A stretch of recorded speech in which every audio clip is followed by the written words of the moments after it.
नमस्कार साथीहरु, टेकिङ सन्दीप च्यानलमा हजुरलाई स्वागत छ र म सन्दीप मल्ल।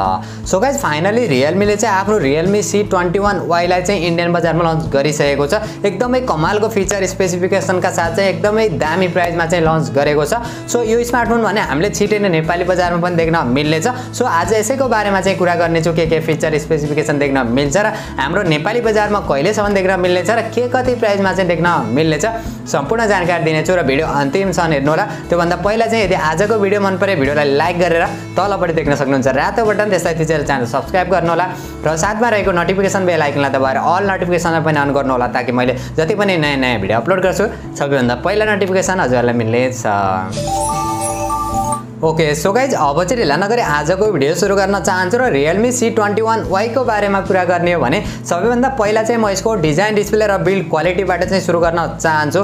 6.5 इन्चको HD plus IPS LCD display 20.9 aspect रेशियोका साथ देख्न मिल्छ भने 270 को चाहिँ PPI पिक्सल डेन्सिटी देख्न मिल्छ। अगाडिपट्टिको डिजाइन चाहिँ ग्लासको देख्न मिल्छ, पछाडिपट्टिको डिजाइन फुल प्लास्टिकको देख्न मिल्छ, प्लास्टिकै फ्रेम देख्न मिल्छ। ओभरअलमा डिजाइन, डिस्प्ले र बिल्ड क्वालिटीको बारेमा कुरा गर्ने हो भने चाहिँ एकदमै बब्बल नै मान्न सकिन्छ। तर एउटा कुराले चाहिँ अलिकति डिसअपोइन्ट चाहिँ गराएको छ। कमसेकम यसमा चाहिँ वाइड वन L1 को पनि सपोर्ट पाएको भए चाहिँ अझै बेटर चाहिँ हुन्थ्यो। तर पनि जुन प्राइसमा हामीले देख्न मिलेको छ त्यो प्राइसिङलाई हेर्ने हो भने डिजाइन, डिस्प्ले र बिल्ड क्वालिटी चाहिँ एकदमै दामी नै मान्न सकिन्छ। भने यसको सफ्टवेयरको बारेमा कुरा गर्ने हो भने Android 11 का साथ देख्न मिल्छ। Realme UI R एडिसन वाला चाहिँ देख्न मिल्छ। Realme UI भन्दा चाहिँ अलिकति केही फिचर स्पेसिफिकेसन चाहिँ कम गरेको छ, तर पनि ओभरअलमा हेर्ने हो भने यसमा चाहिँ अलिकति स्टक एन्ड्रोइड वाला चाहिँ फिल देख्न मिल्छ। ओभरअलमा एन्ड्रोइड एक्सपिरियन्स पनि राम्रै देख्न मिल्नेछ। भने यसको प्रोसेसर भने एकदमै सबैभन्दा हाइलाइटेड फिचर रहेको छ, एकदमै कमालको देख्न मिल्छ। जो प्रोसेसरको बारेमा कुरा गर्ने हो भने Uni SoC T610 वाला चाहिँ प्रोसेसर देख्न मिल्छ।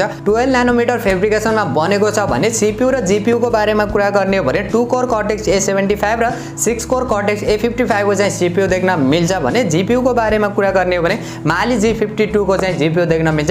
पावर एफिसिएन्सी पनि एकदमै कमालको देख्न मिल्नेछ।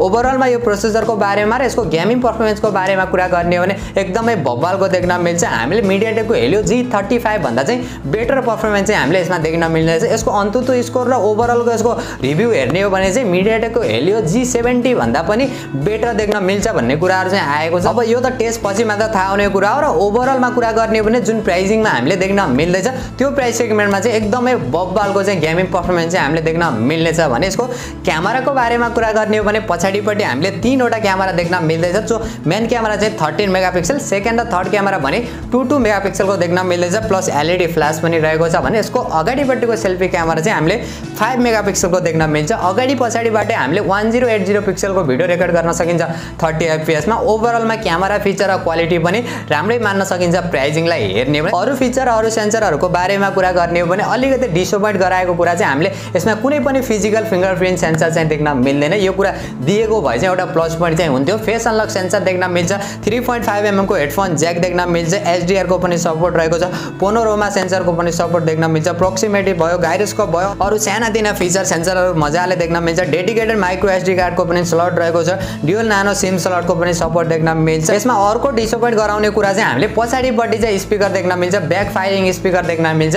यो कुराले अलिकति डिसअपोइन्ट गराएको छ। यदि हजुरहरु फोन युज गरिराख्नु भएको छ भने बेडमा राख्नु भयो भने चाहिँ यसको साउन्ड क्वालिटी चाहिँ अलिकति छेकिन सक्छ। यसको कमसेकम तलपट्टिको साइडमा दिएको भयो या त माथिपट्टिको साइडमा दिएको भए पनि एउटा प्लस पोइन्ट चाहिँ हुन्थ्यो। तर पनि यो कुराले त्यति धेरै म्याटर चाहिँ गर्दैन। ब्याट्रीको बारेमा कुरा गर्ने हो भने 5000 mAh को ब्याट्री देख्न मिल्छ। 10 वाट को चार्जर, माइक्रो USB पोर्ट देख्न मिल्छ। यो कुरा पनि अलिकति चित्त बुझेको छैन। आजभोलि यो प्राइस सेगमेन्टमा चाहिँ USB टाइप C पोर्ट दिएको भए चाहिँ एकदमै राम्रो चाहिँ हुन्थ्यो। अहिलेसम्म कुनै कम्पनीले दिएको चाहिँ छैन, तर पनि Realme ले दिएको भए एउटा प्लस पोइन्ट चाहिँ हुन्थ्यो। र भेरिएन्टको बारेमा कुरा गर्ने हो भने हामीले दुईवटा भेरिएन्टमा देख्न मिल्दैछ। 3GB प्लस 32GB र 4GB प्लस 64GB का साथ चाहिँ देख्न मिल्छ। र यसको प्राइसिङको बारेमा कुरा गर्ने हो र नेपाल लन्च डेटको बारेमा कुरा गर्ने हो भने भर्खरै इन्डियन मार्केटमा लन्च भएको छ। नेपाली बजारमा अलिकति टाइम चाहिँ लाग्न सक्छ। जहाँसम्म मलाई लाग्छ यही महिना भित्र नै हामीले नेपाली बजारमा देख्न मिल्दैछ यो स्मार्टफोन। र नेपाली प्राइसिङको बारेमा कुरा गर्ने हो भने अहिले कुनै अफिसियली प्राइस त लिक भएको छैन, तर एक्सपेक्टेड प्राइसको बारेमा कुरा गर्ने हो भने यसको बेस भेरिएन्ट चाहिँ हामीले लगभग 15 देखि 16000 र यसको हायर भेरिएन्ट चाहिँ लगभग हामीले 17 देखि 18,000 को बीचको चाहिँ एक्सपेक्ट गरिएको छ। सो गाइज यही थियो Realme C21y को ओभरअल डिजाइन फिचर र स्पेसिफिकेसन र मेरो पर्सनल ओपिनियनको बारेमा कुरा गर्ने हो भने यदि यो स्मार्टफोन यही प्राइस सेगमेन्टमा नेपाली बजारमा लन्च भयो भने चाहिँ एकदमै बब्बाल मान्न सकिन्छ। अझै पनि अन्डर 15,000 मा लन्च गरिदिएको भए चाहिँ अझै राम्रो हुन्थ्यो, किनभने अन्डर 15,000 को चाहिँ one of the best smartphones पनि हुन्थ्यो।